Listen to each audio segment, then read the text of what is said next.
Hello, everybody. Howdy. Yes, Mikey's back. Hey, it looks like the bump has finally gone down. Huh? Yeah. I'm glad everybody had a good laugh at my expense. Well, you're the dummy that was banging your head on a wooden I just table. found it absolutely necessary. Okay.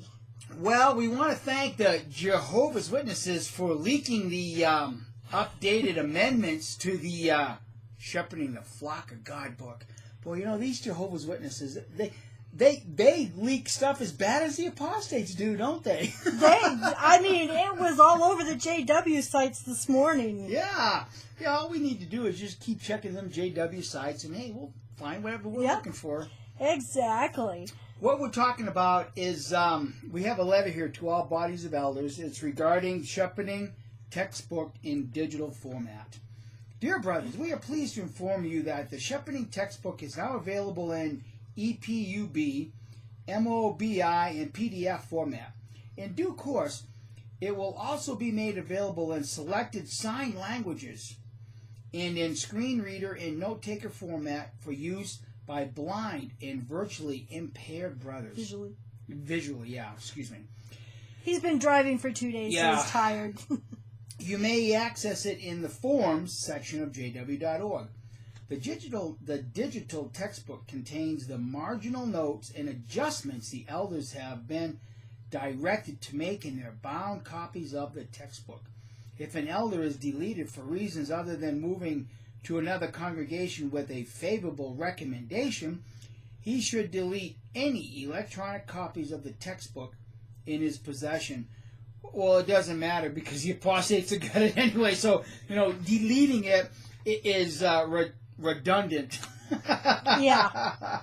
But I do want to read the last, it's just a very, very short letter. I want to read this last line right through here.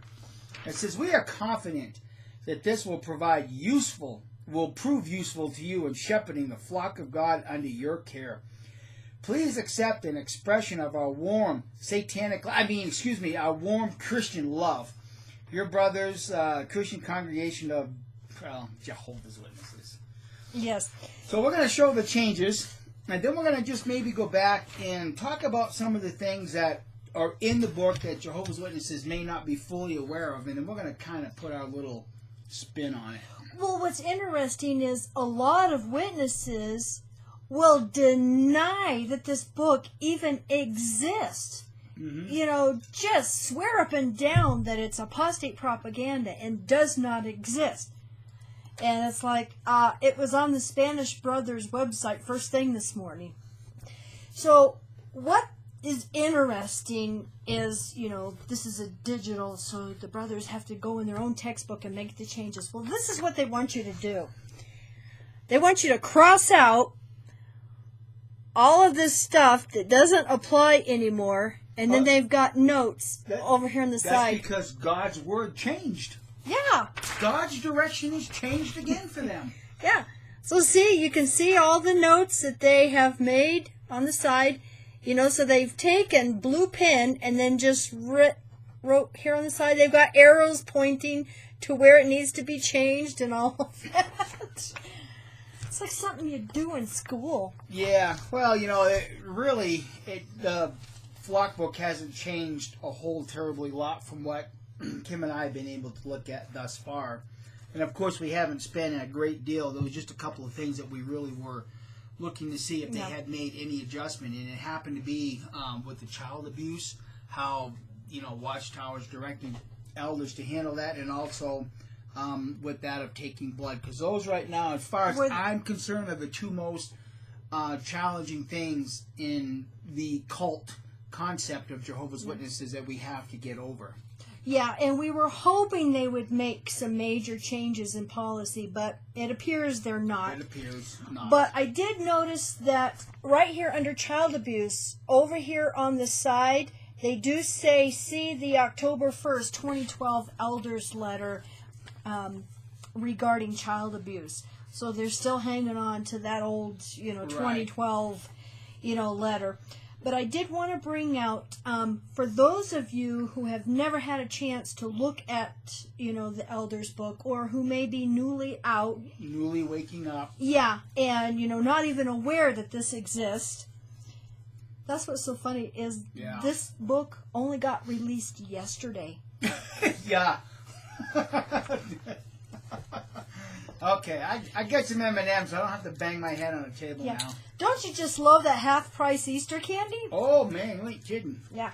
Okay, so on page 131, chapter 12, under the subheading Child Abuse, it says, you should immediately call the branch office for direction if you learn of an accusation of child abuse, regardless of the age of the victim now or at the time of the alleged abuse, even if it occurred before the alleged perpetrator's baptism.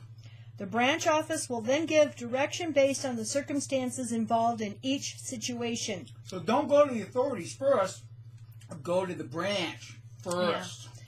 Child abuse is a crime, so at least they finally admit that it's... Well, I think they always have, but they don't make it public. Well, some elders think it's just a sin. Yeah, exactly. Yeah, but child abuse is a crime. Never suggest to anyone that they should not report an allegation of child abuse to the police or other authorities. But if you do, we'll disfellowship you. Yeah. Even though they claim that no sanctions against you. Right. If you are asked, make it clear that whether to report the matter to the authority or not is a personal decision for each individual to make, and that there are no congregation sanctions for either decision. And that's why I said what I said, because if an elder does threaten you with disfellowshipping because you're threatening to go to the authorities, he is out of line. He's out of line with directions from Watchtower, and this is why this is so important for Jehovah's Witnesses to really get a hold of this book online and go through it, because this is your weapon against them. Use their words against them. This is why Kim and I, for so many years, have problems with elders. Now, keep in mind, we never had the Shepherd the Flock of God book, and to be honest with you, I didn't even know that the thing existed. But every time we had problems with elders, we'd always research Watchtower magazines, and whenever they were trying to come down my throat, I just hold up a Watchtower and say, yeah, but brothers, look at what the Watchtower says here, or look at what the OR book says, and it just stops them dead in their tracks. But imagine how much more powerful the Jehovah's Witness can be now when you're armed with the same knowledge that your elders are armed with. Yeah. Now, I do remember, because his dad was an elder, and we were talking about the Elders book. We did know about it. But he said, but there's nothing in there that isn't in regular Watchtower literature. Bullcrap. Elders, back to the book. Elders will not criticize anyone who reports such an allegation to the authorities. If the victim wishes to make a report, it is his or her absolute right to do so. When a known child molester moves to another congregation, the Congregation Service Committee should send a letter of introduction with full and complete information about his background and current situation. And we know that wasn't the case with Jonathan McKendrick and Candace Conte's congregation. And thank you for correcting me on that point, because you're right, because until my dad became an elder, I did not know. We did not know. Book but once he did. Right, you're right, no, thank you for recalling my memory on that, because she is absolutely right. But like she said, my dad kept saying, well, there's nothing in this book that Watchtower hasn't already put in print. And that's why, I always grab the Watchtowers and use that, when we were dealing with these knucklehead elders. Now, the other thing regarding the blood issue on Chapter 9, it's page 11. And it's well, I don't know if it's really I guess it's a subheading: willingly and unrepentantly taking blood. And this is what it reads: if someone willingly takes blood, perhaps because of being under extreme pressure, the committee should obtain the facts and determine the individual's attitude. If he is repentant, the committee would provide spiritual assistance in the spirit of Galatians 6:1 in Jude 22 and 23. Since he is spiritually weak, he would not qualify for special privileges for a period of time, and it may be necessary to remove certain basic privileges. Depending on the circumstances, the committee may also need to arrange for an announcement to the congregation. And this is the announcement. The elders have handled the matter having to do with John Doe. You will be glad to know that spiritual shepherds are endeavoring to render assistance. On the other hand, if the elders on the committee determine that he is unrepentant, they should announce his disassociation. Not disfellowshipping, disassociation. And that's how Watchtower is getting away with a lot of this stuff, because instead of the judicial committee coming together and deciding, whether you should be disfellowshipped for taking a blood transfusion or not, when you take the blood transfusion and your attitude's all wrong, you disassociate yourself. Yes. And I know many of us have heard the stories this week of the two moms that died, giving birth, and the one, she was given an 80% chance of survival, and her child, if she would have taken a blood transfusion. Unfortunately, both of them died. Yeah, it's just a sad consequence when you're involved with a mind-manipulative cult. Yeah. Like Jehovah's Witnesses. But here's something to contemplate, Jehovah's Witnesses. Would you rather lose privileges or lose your life? Come on, the choice is simple. Just say, oh, I'm weak. Give me blood. I don't want to die. I don't want to die. They go to your elders when you're crying. I was weak. I just couldn't stand the stress, just the mental anguish of knowing that I was going to die and lose my family forever. Come on. You guys act perfectly well when you go to the door. You knock on the door. Hi, my name is Mike. I'm one of Jehovah's Witnesses, and I want to share some good news with you. You guys have got that acting down well. See, we are the only true religion on earth. God is blessing us. God is directing us. You can act that out well. Why can't you act out being spiritually weak instead of dying on the operating table? And it just don't make sense to me no more. So, of course, the witnesses are saying that this is apostate propaganda, that not that many are dying from refusing blood transfusion. It's, the apostates lying. One is too many. Yeah. One is too many, Jehovah's Witnesses. Yeah. Tell this sister's family who lost her and her baby, that it's apostate propaganda and lies. Yeah, exactly. But I do want to do one more. It just so happens to be the next one down. It's entitled, Taking a Course Contrary to the Neutral Position of the Christian Congregation, right here. Now, notice they don't really have a whole lot to say. They had a whole lot more to say on the blood thing than they do this one, Taking a Course Contrary to the Neutral Position of the Christian Congregation. Oh, I see they have the new September 6, 2014 Elders Letter on the side in the margin now. If he joins a non-neutral organization, he has disassociated himself.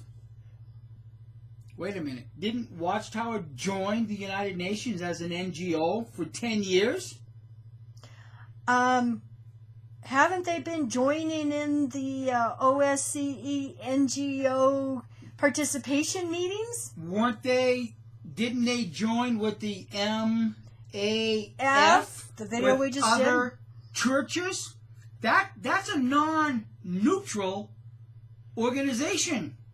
Because there are government agencies that are also using the MAF. So it goes on. If his employment makes him a clear accomplice in non-neutral activities, he should generally be allowed a period of time up to 6 months to make an adjustment. If he does, he has not disassociated himself. The coordinator of the body of elders should approve the announcement before an elder reads it to the congregation. Was it? Let's see. Wait, I got sidetracked here. Excuse me.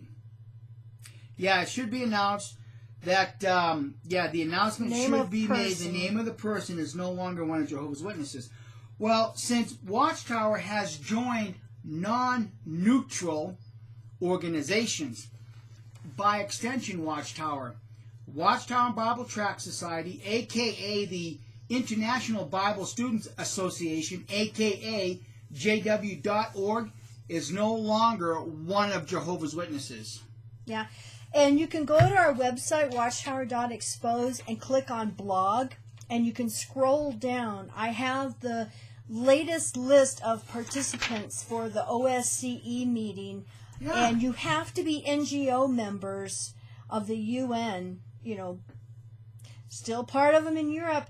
Yeah. And what's interesting is for the 2014 meeting this past fall, Jehovah's Witnesses are in there 3 times now. The Poland Jehovah's Witnesses have joined as NGOs now.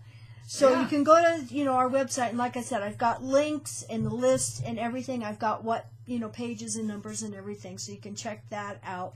And I try to keep all the latest news, the important stuff on the website. So anyhow, there's not really anything new other than that they've scratched out a whole lot of stuff. Before we say goodbye, didn't you want to mention this? Oh, yeah. Taking brothers to court. At first, you'll find this in chapter 12, page 133. At 1 Corinthians 6, 1-8, the Apostle Paul gives strong counsel that Christians should not take another Christian before secular courts to settle personal disputes that should be settled with the help of the congregation elders. And then they list a whole bunch of watchtowers. Point 1, I guess, if an individual ignores God's word on this matter, it may affect his congregation. Ooh, I'm scared. Ooh. Point number 2, this is what I like. There is no difference between taking an individual brother or sister to court and taking to court a corporation whose owners are all Jehovah's Witnesses.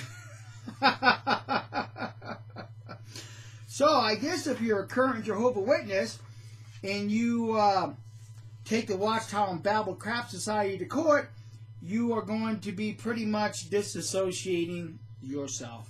Yeah. It's interesting how they put that in there. There is no difference between taking a brother or sister as opposed to taking a corporation that's owned by Jehovah's Witnesses. Yeah. And goodness. Something else you might be interested in checking out is on page 60 under brazen conduct. And it's interesting how they have apostasy there.